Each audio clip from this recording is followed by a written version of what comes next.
Port Charles has never been a quiet town, but this week, it's about to shatter. The Corinthos name, once a symbol of power and fear, now hangs in the balance as Sonny Corinthos, Maurice Bernard, lies in a hospital bed, his life hanging by a thread. But how did we get here? It all began with whispers, rumors Sonny initially ignored. His focus had been divided. The fallout from Nina's betrayal, the growing tension with Jason, and the quiet but steady return of Ava into his orbit. But something didn't sit right.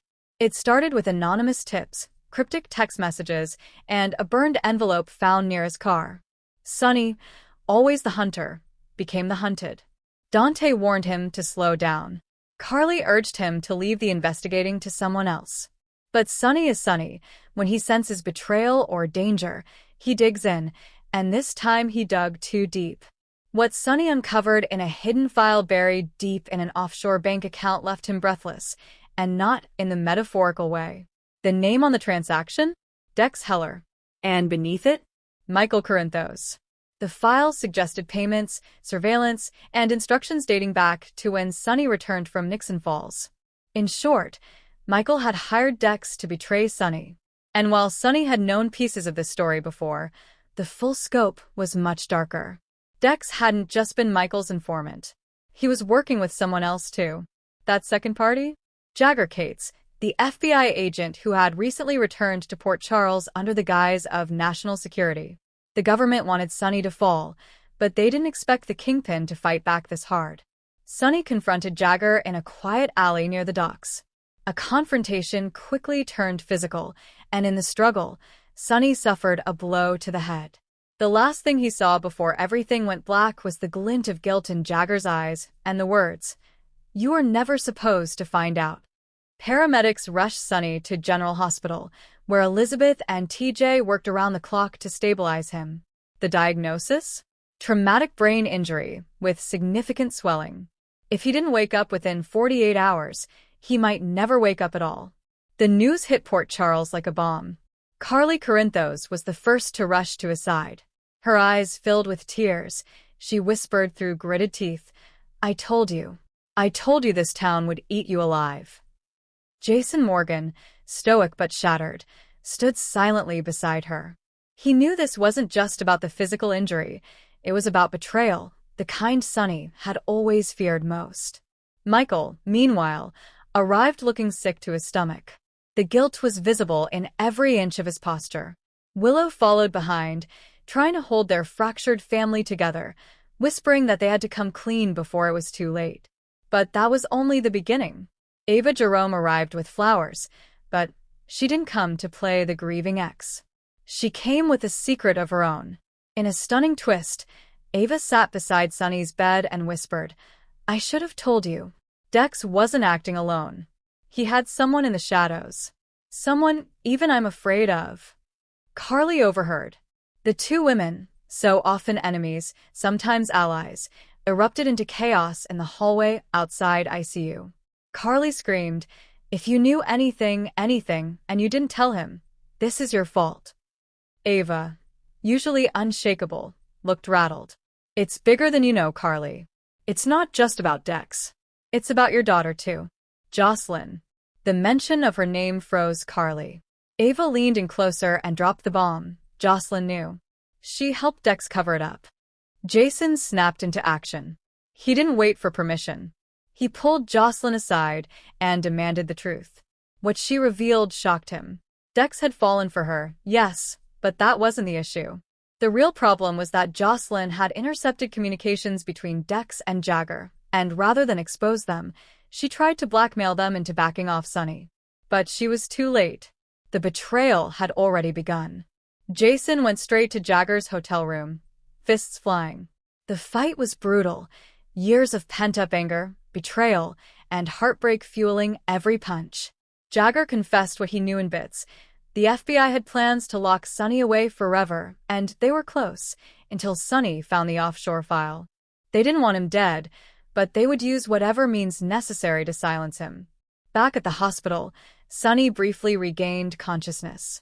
In a moment filled with emotion, he turned to Carly and said 2 words, "It's Michael." Then he crashed again. Carly's heart broke.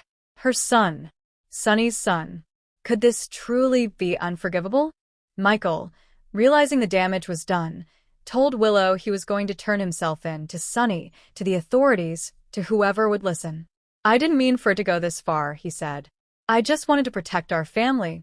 But Michael wasn't the only one hiding something. As TJ reviewed Sonny's scans, he found something disturbing. Elevated toxins in his bloodstream. This wasn't just a head injury. Sonny had been poisoned. The likely time frame? Just before the fight. Someone wanted him weak before Jagger showed up. That someone? A name that TJ found scribbled on an envelope in Sonny's jacket. Brennan. Brennan, the elusive mastermind tied to the Pikeman group, had been watching from the shadows for months. Now he saw his opportunity to strike. With Sonny incapacitated, he could take over the Port Charles underworld with minimal resistance.